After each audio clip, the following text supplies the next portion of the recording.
Hi all. ഒട്ടും മസാലപ്പൊടികളൊന്നും ചേർക്കാതെ വളരെ സിമ്പിളായിട്ട് നമുക്കിന്നൊരു വെജിറ്റബിൾ റൈസ് തയ്യാറാക്കി എടുക്കാം.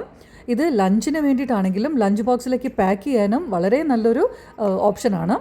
അതിനുവേണ്ടി ഒരു കടായി എടുത്ത് ഒരു സ്പൂൺ നെയ്യ് ഒഴിച്ച് നെയ്യ് ചൂടാകുമ്പോൾ 2 പീസ് ഏലക്ക ഇടുക. വളരെ സിമ്പിളായിട്ടാണ് ഇന്ന് നമ്മൾ ഉണ്ടാക്കുന്നത്. അതിലേക്ക് എരിവിനനുസരിച്ചുള്ള പച്ചമുളക് ഞാനിന്ന് 2 എടുത്തിട്ടുണ്ട്.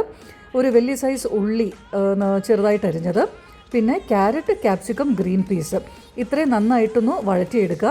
വഴറ്റിയെടുത്തതിന് ശേഷം ഞാനിന്ന് 1 കപ്പ് ബാസ്മതി റൈസ് ഒരു 30-40 മിനിറ്റോളം സോക്ക് ചെയ്യാൻ വെച്ചിരുന്നു.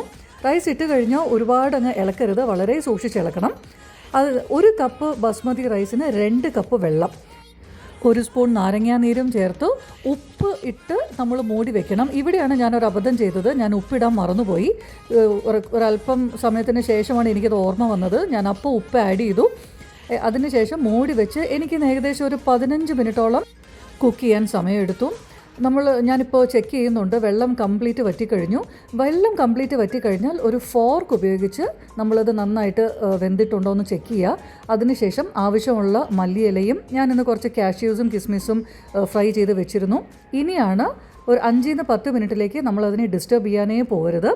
അതിനുശേഷം നമ്മൾ തുറന്നിട്ട് വളരെ സാവധാനത്തിൽ ഇളക്കി കൊടുക്കുക. കഴിഞ്ഞു. ഇത്രയേ ഉള്ളൂ കാര്യം.